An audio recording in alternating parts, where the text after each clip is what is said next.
Welcome to Everyday Enlightenment. I'm your host, Patty Teal.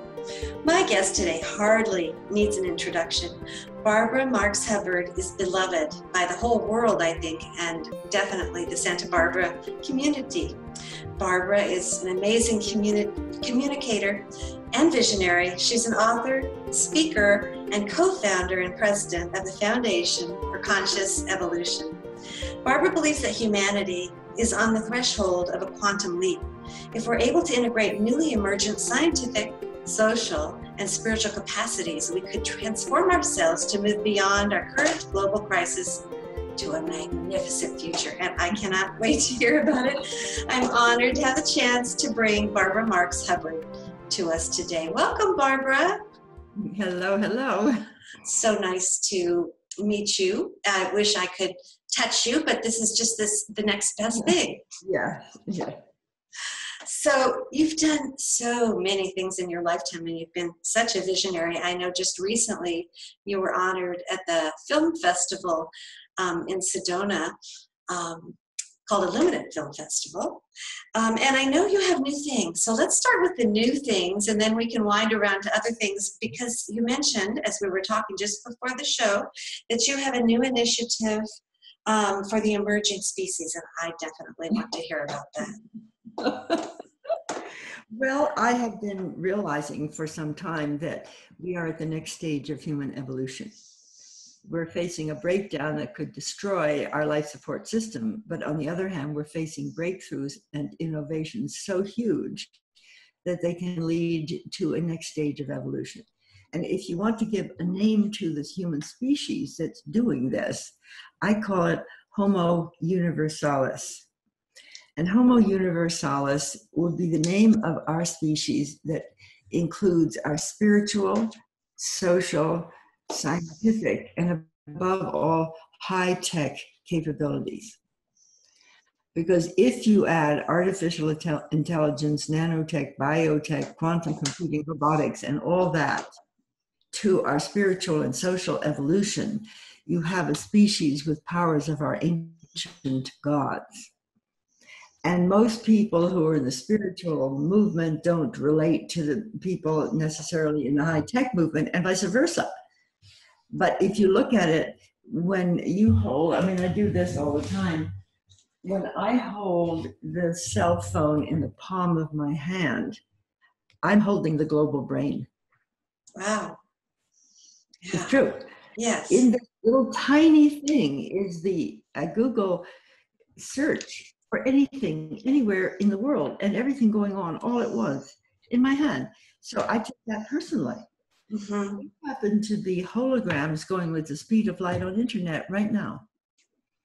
Yeah, that is amazing. I know in the years past, when I was a youngster, I thought we'd be maybe already on the moon doing this, doing that, but I never dreamed this kind of connection that the tech world has brought us. I mean, it has really brought everybody together, hasn't it? Together, but with huge new powers. We don't know, like in National Geographic, they're calling us Homo sapiens 2.0. Oh. By a man called Harari from Israel. He's speaking of the fact that by the year 2100, many people will have powers that we used to attribute to gods. We will be overcoming physical death as an animal human. We will be in a bliss state because we've learned to deal with our higher frequencies of our brain and our emotions.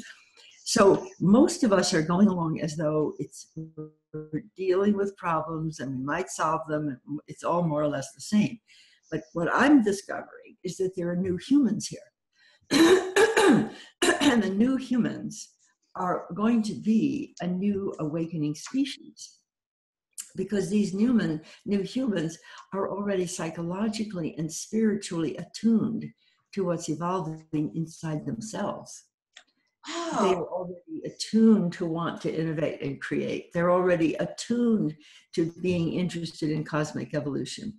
So this new awakening species is holding the promise of humanity. Well, that's pretty exciting, isn't it? Bringing together through invitation a year-long event to gather and awaken the new species together. And I'm going to use my book, 52 Codes for Conscious Evolution, which came to me from a universal consciousness. And they actually, each code is designed to evolve you into a new species. And it's happening. And I'm working with a lot of people. And I said, well, why don't I just send out a big invitation and see if I can connect people worldwide? Wow. So, gosh, I don't know what to ask you first. There's so many amazing things. Are most of these people in their 20s, younger? Are they older people that could have just downloaded some of this information? I'm ready for my download. I'm older, and it took me a while to get here, but a lot of them are already much younger. Almost everything I'm saying is well known.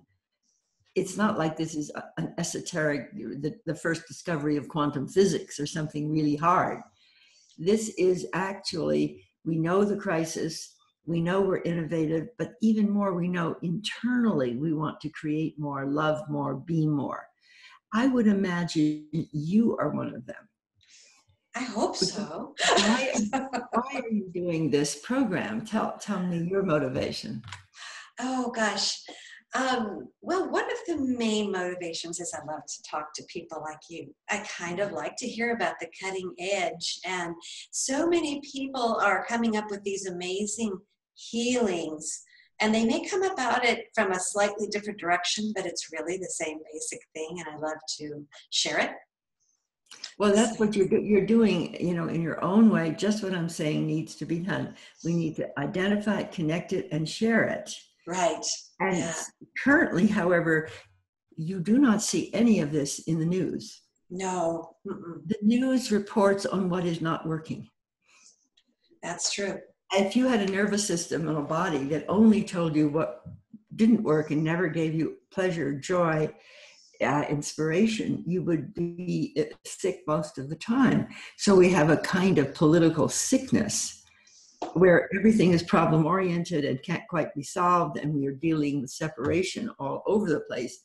Whereas these new humans are everywhere creating. They're healing the environment, they're connecting each other, they're filled with actually the joy of doing all this.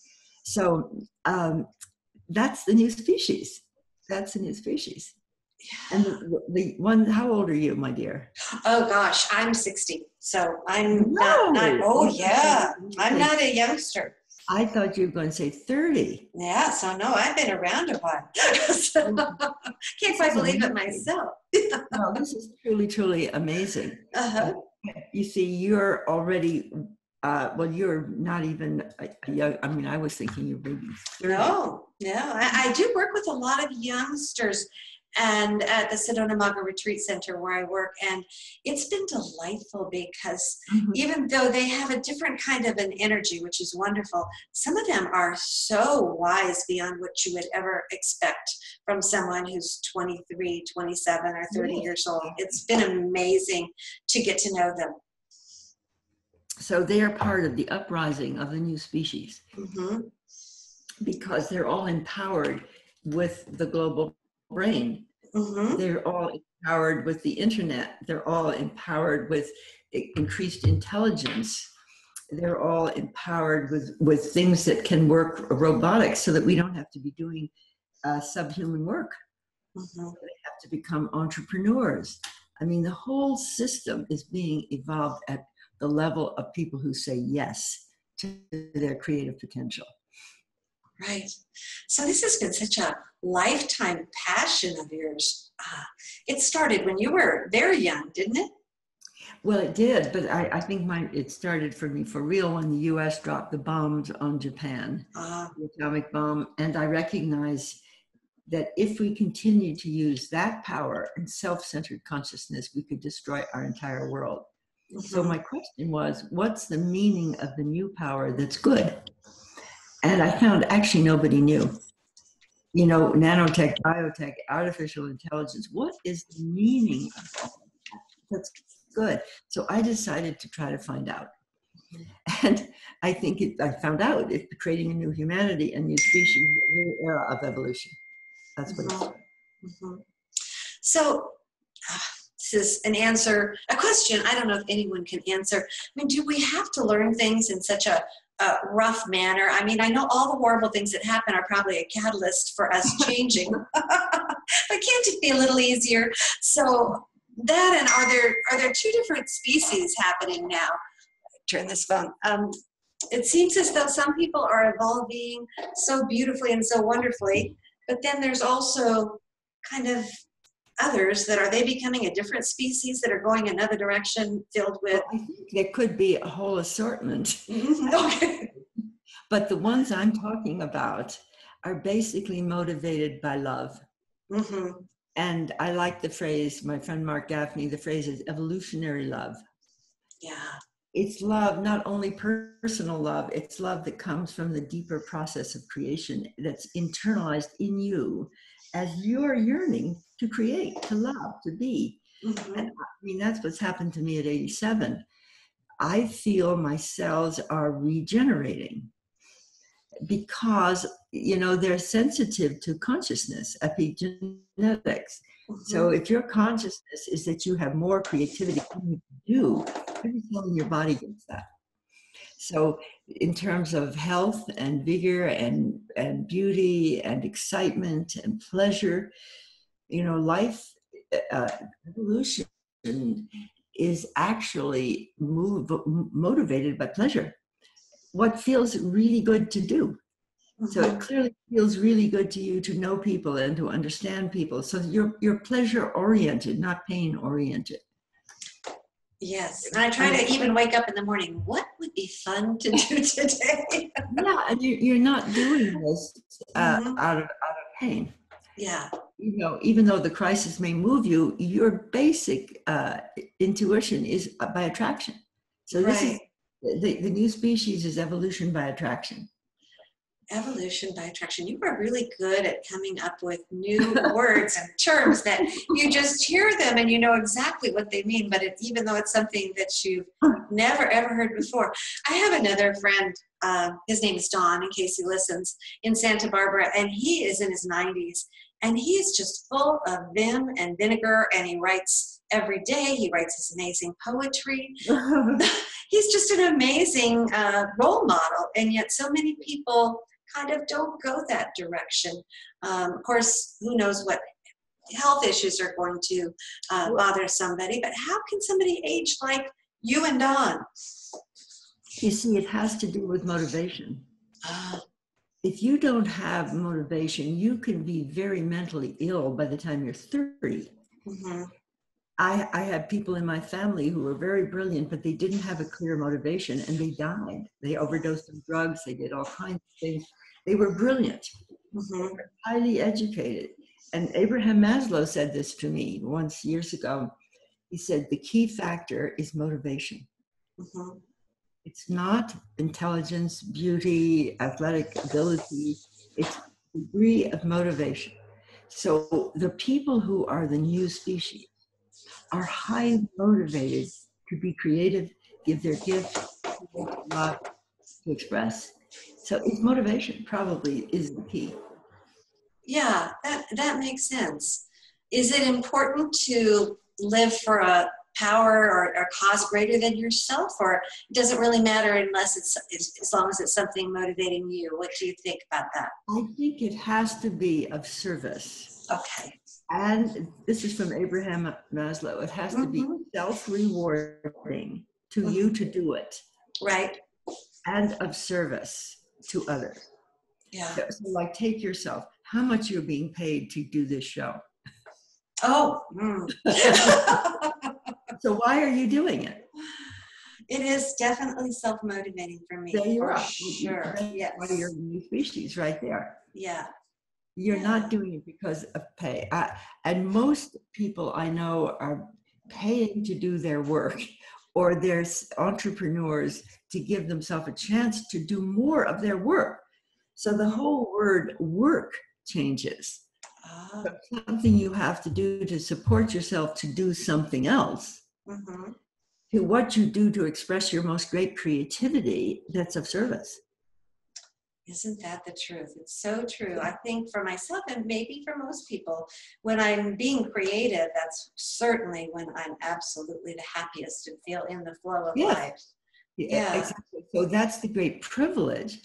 And we are changing the word work to really the word being creative, being expressing uniqueness, giving your gift, serving.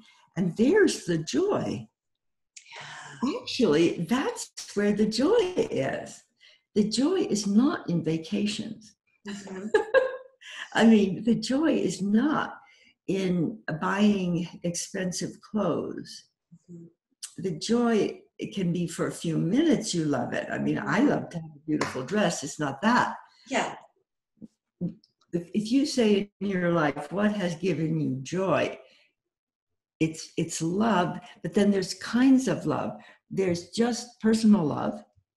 That's wonderful. But I would like to propose the kind of love that's much more exciting is actually co-creative love, joining genius, where you are excited by somebody's creativity who is excited by your creativity. Oh, that is exciting. That's for sure. When you can just grow it and make it bigger and better and more wonderful, for sure. So the new human is always seeking or in vocational arousal with joining genius with others. And you have vocational love affairs. Yeah. It's so fun too when somebody gives you a new idea or shares a new idea that was not on your radar and you get it. I mean, I don't think there's anything more exciting than that. That's it. And you could talk about evolutionary romance. See, I believe that the world is going to be evolved through co-creative love. And passion to join genius and excitement to give your gift and to fulfill your potential. I think that is a much greater power in the new species than power over somebody else or winning while somebody else losing. You see, there's a different motivation in the new species. What if somebody wants to be in the new species, but they're not? I want to, but they're not. They don't feel like they're quite there. Can they join? Can they get themselves there? Well, that's why we do the year-long program. They contact me, BMH. You know, they contact the Foundation for Conscious Evolution and my website. And then I'm going to be inviting thousands of people. That's what my current intention, to have a very big evolutionary mentoring for the new species. Wonderful. And so people who are already the new species will be helping. The people who want to be new species will come on. The people who are giving us new powers will be expressing those new powers. And I will use my 52 codes, which, you know, every day, a week, there'll be one. Okay, so here's a good one. Be ready to repattern at the next stage when the larger pattern is ready for you. The larger pattern of evolution is repositioning you. Due to the planetary shift, your new position is being ready. You must be ready for it. Everything that is dysfunctional in your life gets more dysfunctional, while new functionalities start emerging. Your new identity as a young universal human takes hold. Your creativity unfolds toward new purpose. See, that's the experience of the new species. That's exciting. Yeah. And so it's for everybody, even if they're not there yet. They need to get ready so they can get ready, because here I come. I love that. Yeah. How would they sign up for this or learn more about it? Did you say they'd go to your website? My website, because I'm going to be putting it up very shortly. So BarbaraMarxHubbard.com. Okay. That's my website. So I think that the new species is arising everywhere, in every culture, in every age, in every religion. Most of us are very spiritual, but not in one specific religion. Mm-hmm. Most of us are very motivated by our own creativity and the desire to express it. Mm-hmm. Most of us find our greatest joy in co-creating rather than in winning. Most of us do not want to have huge numbers of children, but to only have chosen children or no children. Mm-hmm. You know, when I got married in 1951, we were told go out and have as many babies as possible. Now we're not told that anymore. Yeah. I mean, I had 5 children. I don't know anybody with 5 children. Now I know there are people with 5 children, but in our culture, most people, how about you? How many children do you have? I've got 3 of my own and a stepdaughter. Well, that's perfect, you see, but you don't have 5 or 10 or. No. No. So, and the younger ones that I know are really deciding whether they have children.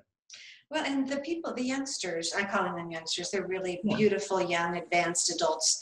But I've noticed a lot of them haven't decided. They're doing other things, whether they're going to have children or not at this point. It. See, when I was married at 21, there was no choice that I thought I had, should I or should I not have children. Right. I mean, and now we have choice to have the child through contraception. We have a choice to have for abortion. We have a choice to live together without being married. We have a choice to get married or not. We have a choice to have sex whether we want to be married. I mean, really. So what then gives meaning and direction if those older structures are not holding you? I think it's life purpose, meaning, creativity, co-creative love, sense of direction, desire to fulfill your potential. These are all a whole hierarchy of need, of desires.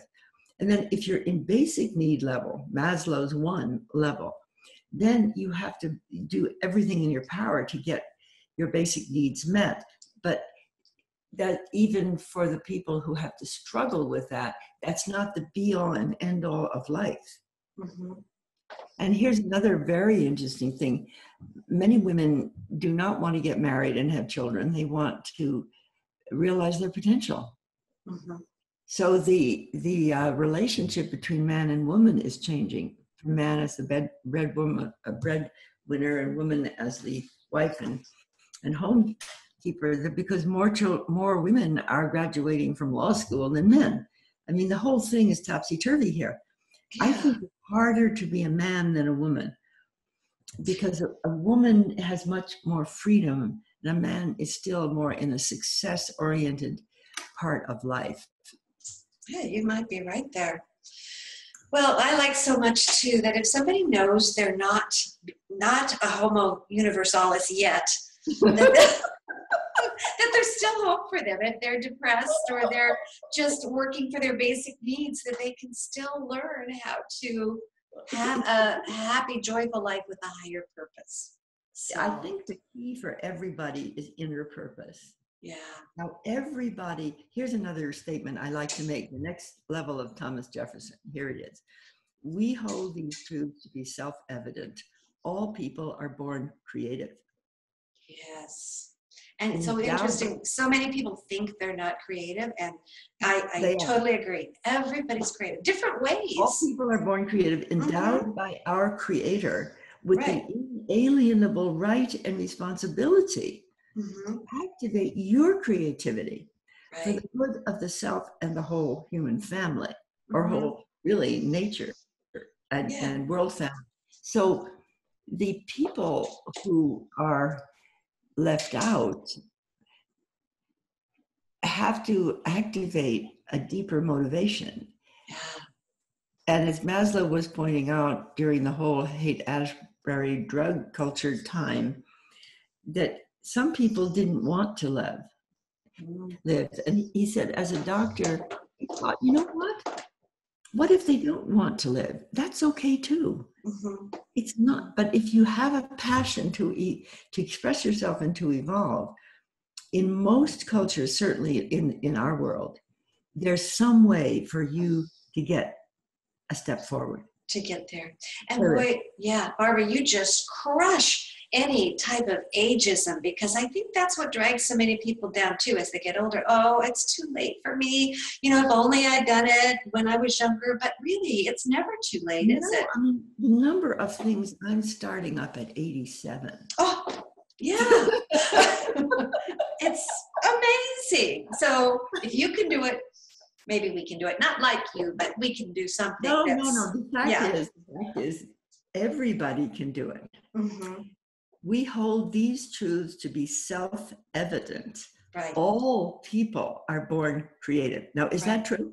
It's so true. And I think that's what people see in you. And I remember when I saw you speak at La Casa de Maria, I just saw that sparkle in you. And I think it ignites from inside because of this inner passion that you're talking about. It does. And then it keeps you, I wouldn't say so much young, but it keeps you getting newer. Right. That's a beautiful phrase. I'm not younger or older, but the newness is evolutionary creativity. Mm-hmm. Like the project of bringing together members of the new species. Now that's exciting to me. That's pretty darn exciting. Yes. And when you talk about a new species, I'm wondering even probably your genetics change as we become these different species of people. It was funny that they say that one way you can tell a new species is they can't mate with the other species. Oh, I said, no, I don't think I could mate with Dick Cheney. I was going to say, or Donald Trump, probably.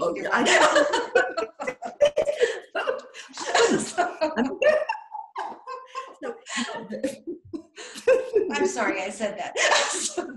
No, that's all right. The new species is attracted to each other. Yes. They're really not attracted to another type. Sure, because you feel that energy. You gravitate toward it. You're attracted more to that which illuminates you. So I think you'll find the species is evolving by attraction. Yes. To each other. That's where my vocational arousal comes in. Yes, very exciting. Joining genius and wanting to give your gift with others. It's really more joyful. It's where pleasure is. Absolutely. Gosh, and go ahead about pleasure. I just sometimes people will have pleasure in a way that's destructive to them. Mm-hmm. That either they will have maybe they will take substances that aren't good for them, or they will drink too much, or they will have relationships that they don't really care about, and they'll find themselves lost in not loving. So there are lots of things you can do to wound yourself. Sure. There are lots of very difficult situations that people are born in. You don't want to underestimate. Mm-hmm. But it's still true that everybody's motivation is their greatest gift. Mm-hmm. And in the most dire circumstances, people have been great. So we have to say that for ourselves, so we don't kind of limp along with I'm too old, or people will say, well, Barbara, I'm a housewife. I cannot do this. I said, oh, really? Mm-hmm. That's exactly how I did it. That's exactly. I got depressed being a housewife. Yes, I understand. And what did I do about that depression? Oh. Well, speaking of pleasure, it has been an absolute pleasure for me to get so inspired by speaking to you. And one of the great pleasures of my year, for sure, maybe my life. I really appreciate it. And I thank you so very much.